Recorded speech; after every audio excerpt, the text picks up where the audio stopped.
Assalamualaikum warahmatullahi taala wabarakatuh. Salam sejahtera, salam paduan, salam perjuangan. Salam Melaka berubah pintar hijau bersih sagudur-sagudur gelia merekam. Sepenuh hormati hama khaifa alaikum anabila syukran. Marairan huarin inturung mende icaran tajau. Tuan-tuan dan puan saya selaku penganalisis politik pada hari ini ingin memberikan pandangan berkaitan dengan kenyataan yang tular ataupun temu bual bersama Tun Dr. Mahathir dan juga pihak media berkaitan.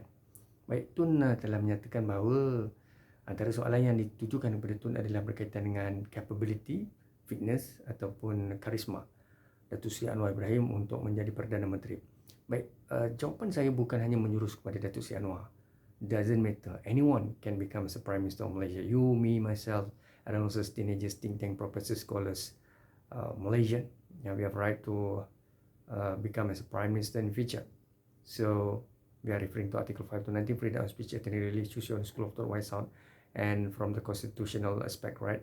So dari segi pelbagai persatuan itu hak kita untuk menjadi Perdana Menteri. Yang pertama sekali, untuk menjadi Perdana Menteri Malaysia, apa KPI dia? Sudah pastilah kita mesti mempunyai mendapat kepercayaan daripada two-third majority, daripada parti yang memenangi pilihan raya yang dengan jumlah yang besar, 23 undi parlimen ataupun disebutnya two-third majority yang tinggi di kerusi parlimen Dewan Rakyat, dan kemudiannya ahli parlimen bersetuju mencadangkan nama seorang di kalangan ahli Dewan Rakyat untuk dilantik sebagai Perdana Menteri, dan nama ini diangkat dan ditujukan kepada Tuanku Sultan dan Raja-Raja Melayu khususnya di istana. Dan tidak kira mereka Melayu, India, Cina, Sabah, Sarawak, siapa saja boleh menjadi Perdana Menteri asalkan warga negara Malaysia dan mendapat kepercayaan penuh. Dan ingatlah bahawasanya yang dulu yang memulia Tuanku Sultan dan Raja-Raja Melayu khususnya, kalau di peringkat negeri melibatkan undang-undang tubuh perlembagaan negeri, dan begitu juga Federal Constitution, pelbagai persatuan ataupun yang di-Pertuan Agong perlulah bersetuju atau berkenan untuk melantik Perdana Menteri di kalangan salah seorang ahli wakil ataupun ahli parlimen daripada wakil disebutnya daripada Dewan Rakyat untuk dicalonkan sebagai Perdana Menteri Malaysia. As simple as that. Tapi apabila Tun Dr. Mahathir menyatakan Anwar Ibrahim tidak layak menjadi Perdana Menteri Malaysia, dia menjadi persoalan bagi saya. Mengapa Tun berfikiran begitu? Bukan saja sekarang, mulai 1998 isu yang sama didendang, dimainkan, dipalukan dan diangkat oleh Tun Dr. Mahathir. Jadi bagi saya sebenarnya bagaimana untuk menjadi PM Malaysia yang terbaik? Yang pertama, secara peribadi saya sudah sebut dari segi perundangannya cukup jelas, Tuanku berkenan, dan kemudiannya kita melihat dari segi parti-parti politik yang menang pilihan raya mendapat 2/3 majoriti, two-third majority, dan mereka mencadangkan seorang calon dilantik sebagai Perdana Menteri, dipikirkan sesuai. Kemudiannya kita juga perlu melihat, kalau saya menjadi Perdana Menteri Malaysia, tak kira saya siapa tuan-tuan, menjadi Perdana Menteri Malaysia, apa yang patut kita lakukan adalah sudah pasti kita berintegriti.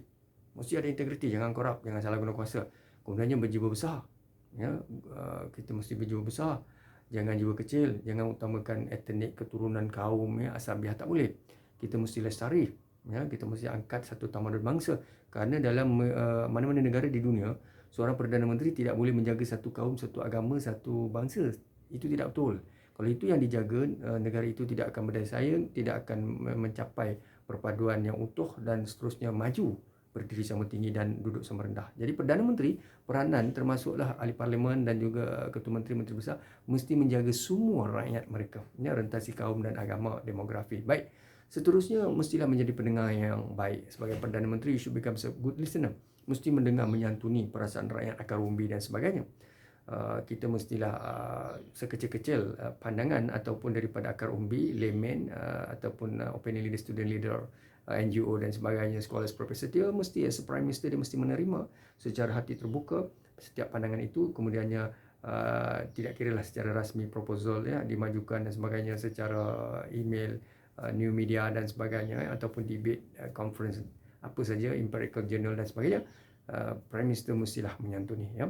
Kemudiannya dia melantik think tank. Think tank ini saya rasa tidak semestinya membayar gaji mereka yang mahal, walaupun dilakukan oleh kebanyakan presiden di dunia ataupun prime minister, tetapi di Malaysia kita melihat kita mempunyai acuan kita. Bagi saya menyarankan gunakanlah kepakaran-kepakaran mereka-mereka yang expert in their field. It could be scholars, professors, think tank, laymen, siapa saja, opinion leader, student leader, NGOs dan sebagainya. Mereka-mereka yang pakar dalam bidang engineering, kedoktoran, kesihatan, agama, mufti, ataupun mungkin kita melihat mereka yang pakar dari segi pakar-pakar ekonomi dalam profesor, scholars, think tank, mereka-mereka yang sebenarnya tak perlu dibayar pun. Mereka hanya diberi pengiktirafan surat lantikan dan sebagainya. Dia sebutnya industrial engagement, community engagement, sebagai scholars, professors, think tank.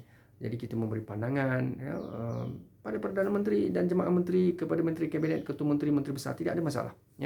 Bagaimana beberapa menteri atau federal state local government ataupun ketua menteri atau menteri, jemaah menteri, saya menghantar pelbagai pandangan daripada dulu sehingga hari ini, dan saya melihat pelbagai pandangan, idea saya diambil dan dimanfaatkan walaupun mereka tidak menyebut, tidak declare, tidak pernah perlu memberi saya pengiktirafan dan apa pun, tapi bagi saya cukuplah sekadar saya sebagai rakyat Malaysia rasanya bersyukur kerana saya, walaupun saya bukan menteri, jemaah menteri, bukan scholars, professors, think tank dan sebagainya, tapi saya telah sedikit sebanyak walimah satu ayat wajib kita sampaikan pesan Nabi, maka saya sampaikanlah. Dan Alhamdulillah saya rasa sangat bersyukur kerana ada menteri, ada kementerian, ada ketua menteri, ada pemimpin menggunakan idea CEO dan sebagainya. Itulah yang kita mahukan, anak muda, layman, Melayu, India, Cina, Sabah, Sarawak, Kadazan, Portugis asli, siapa sahaja sekali, kita jangan pandang rendah kepada saya atau kepada siapa pun. Pandangan yang baik menempatkan. Kemudiannya kita tidak boleh korup, salah guna kuasa. Dan saya rasa antara indikator ini, apabila kita mempunyai pakar-pakar, think tank ini, kita mendapatkan input dan sebagainya dari aspek crisis management, decision making. Jadi saya rasa tidak ada masalah. Apabila kita mempunyai pakar-pakar, kita minta pandangan pakar. So yang penting Perdana Menteri itu seorang yang fit, seorang yang berkarisma, seorang yang pendengar yang baik, berjiwa besar, good listener, dan mempunyai penasihat-penasihat tidak semestinya berbayar. Yang Muhammad Datuk Seri Ismail Sabri, banyak orang cemulah, tetapi bagi saya tidak ada niat untuk mencemu, tapi saya menyaran kepada Yang Muhammad Datuk Seri Ismail Sabri. Tapi saya berbalik kepada kes Datuk Seri Anwar ni, kononnya kata Tun tak boleh menjadi Perdana Menteri. Saya nak tanya Tun Mahathir Mohamad, adakah Tun sedang membuat kerja Allah Subhanahu Wa Taala? Tun, saya bukan suka Datuk Seri Anwar menjadi Perdana Menteri atau Datuk Najib ataupun Datuk Zahid ataupun Tun ataupun siapa. Kalau tanya saya, semua orang boleh jadi Perdana Menteri. Tapi persoalan saya adalah, kenapa Tun buat kerja Tuhan? Maknanya Tun berkata orang ni tak layak, orang ni tak layak, orang ini tak layak, orang itu tak layak. Jadi persoalannya, Tun buat perjuang untuk apa? Sampai ke mati nak jadi Prime Minister. Jadi bagi saya Tun, sebenarnya kita meninggal sudah pasti akan ada orang lain take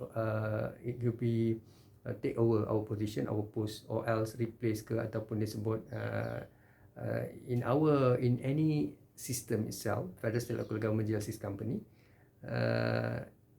kita ada those experts, succession planning memang ada lah. Jadi kalau Tun punya era dah habis dah lah Tun, bagilah orang lain. Jadi kalau Tun saja rasa diperlukan, selalu Tun sebut, saya hormat Tun sebagai negarawan, tapi saya guna ayat Tun lagi. Apa yang Tun sebut? Saya sebenarnya mau bersara, tapi mereka itu, penyokong-penyokong ini, mereka mahukan saya terus kekalkan kuasa. Saya mau berehat bersama anak cucu saya, tapi apakah daya dengan usia yang begini, masyarakat mereka mahukan saya terus memimpin Malaysia. Dan itulah yang mereka harapkan kerana ramai pemimpin yang korup dan salah guna kuasa. Saya tidak tahu berapa lama lagi saya akan berkuasa dan memimpin. Namun nampak raya mereka rakyat memerlukan saya. Ini salah Tun. Sebenarnya bukan rakyat perlukan Tun. Sebenarnya Tun yang mahukan jawatan itu. Itu saja cerita dia. Jadi bagi saya, siapa saja boleh jadi Perdana Menteri Malaysia. Sebab bagi kita, kalau ikut dari segi rasional, dari segi keimanan, kita janganlah pandang rendah pada sesiapa. Beri ruang dan peluang kepada siapa saja. Think tank, scholars, professors, politician, young adults, expert, Datuk Seri Anwar, ya, siapa sajalah, ya, Mazli Malik ke, ya, YB Mazli Malik, Syed Saddiq pun nak jadi PM, silakan, ya, siapa-siapa, siapa saja yang boleh jadi PM, tak susah mana pun jadi Prime Minister Malaysia, yang pentingnya jangan korup, salah guna kuasa, pemimpin klepto korup ni semua tak payahlah, tuan-tuan julang, angkat, pujuk semua ni, tuan-tuan ada niat tertentu, tapi bagi saya secara personal, orang-orang yang korup, salah guna kuasa ni banyak kes, skandal dan sebagainya, tolonglah, tolong. Jadi sebab tuan-tuan punya image, reputation, branding ini dia melibatkan juga reputasi negara. Ya, memanglah tuan-tuan menang pilihan raya. Ini rakyat pun saya nak pesan. Ya, rakyat pengundi, baik pilihan raya negeri Sarawak ini banyak kes yang kita tahu, tapi rakyat Malaysia ni masalah sebab mereka ni apa sebabnya mereka mahu mengundi pemimpin-pemimpin yang korup, salah guna kuasa. Kalau di Sarawak banyak kes memang didendangkan, disebut. Di Semenanjung pun banyak kes, rasuah, salah guna kuasa. Tuan-tuan sebagai rakyat Melayu, India, Cina, Sabah, Sarawak, Kadazan, Portugis asli, tuan-tuan tolonglah fikir yang mana baik, mana buruk. Kalau pemimpin korup, sistem tu korup, salah guna kuasa, tuan-tuan kekalkan mereka hanya kerana bangsa, kaum, agama. Tak guna, tuan-tuan. Besok kita mati, di akhirat Allah laknat kita. Begitu juga di Malaysia. Jadi bagi saya, pilihlah pemimpin, tidak kira lah mana-mana pemimpin, rentasi parti politik, demografi, calon bebas dan siapa saja yang berintegriti, beraccountability, berkarisma, mereka yang intelektual, dan bagi saya secara peribadinya, saya juga syorkan supaya jangan asal dengki, kianat, iri hati kepada sesiapa, untuk menjadi Perdana Menteri, menjadi jemaah menteri, menteri besar dan siapa saja. Dan berilah ruang dan peluang kepada muka-muka baru, mereka-mereka yang talented, seperti mana UMNO BN lakukan di Melaka, mencalonkan calon-calon yang di bawah 50 tahun ke bawah, 35 tahun ke atas, hampir 85% daripada calon-calon yang bertanding dalam pilihan raya. Dan di Sarawak saya yakin dan percaya GPS akan menang, tapi itulah rakyat Sarawak, fikirlah yang mana terbaik, Bagi saya janganlah ambil lagi pemimpin-pemimpin korup ni, Tuan-tuan tahu tapi tuan-tuan ambil hanyalah kerana bangsa, kaum dan negeri dan sebagainya. Ini tidak baik untuk masa depan tuan-tuan dan generasi. Ingat, Malaysia kita sudah ketinggalan wawasan 2020, TN50 pun kita ketinggalan. Kerajaan tidak ada integriti, sekiranya pemimpin tidak ada integriti, mereka yang tidak diyakini oleh pelabur negara luar dan sebagainya. Bagaimanakah kita mau menyumbang, mau bersama kerajaan, mau membantu? Kerana kita tengok pemimpin memang ada kes, skandalnya tinggi, dia tetap nak jadi kerajaan. Dan sekarang ni kita dengar daripada beberapa pemimpin pemuda, parti-parti tertentu menyatakan berilah peluang kepada parti saya kerana parti saya telah insaf dan parti saya lepas ni akan buat yang baik. Parti saya berjanji tidak akan lakukan rasuah. Parti saya berjanji akan menjadi parti yang terbaik. Saya nak tanya pada ketua pemuda, pergerakan pemuda dan siapa-siapa lah dalam kerajaan ke Pemanggang. Tuan-tuan, dosa cukup banyak, rasuah cukup banyak. Bukan satu dua dosa, tuan-tuan, banyak berbilion-bilion apa semua. Tuan-tuan minta rakyat terima. Tuan-tuan fikir sendirilah. Jadi apapun tuan-tuan, saya seorang yang berani bercakap lantang, kritikal, analytical. Saya tidak bias, tidak membodek dan sebagainya, tapi sangat sukar untuk dipanggil media dan diberikan ruang dan peluang. Saya tahu apa yang sedang berlaku dalam agenda statutory apa saja pun, tapi yang penting saya tidak mengasut, menghormati Akta Polis 1997, saya menghormati Raja-Raja Melayu dan saya menghormati Undang-Undang Malaysia. Baik saudara dan saudari, ingin saya pesan di sini, jangan dengki, kianat, iri hati dengan siapa. Rezeki anda, rezeki orang, rezeki orang. Jangan buat kerja Tuhan. Syukran dan Assalamualaikum warahmatullahi wabarakatuh.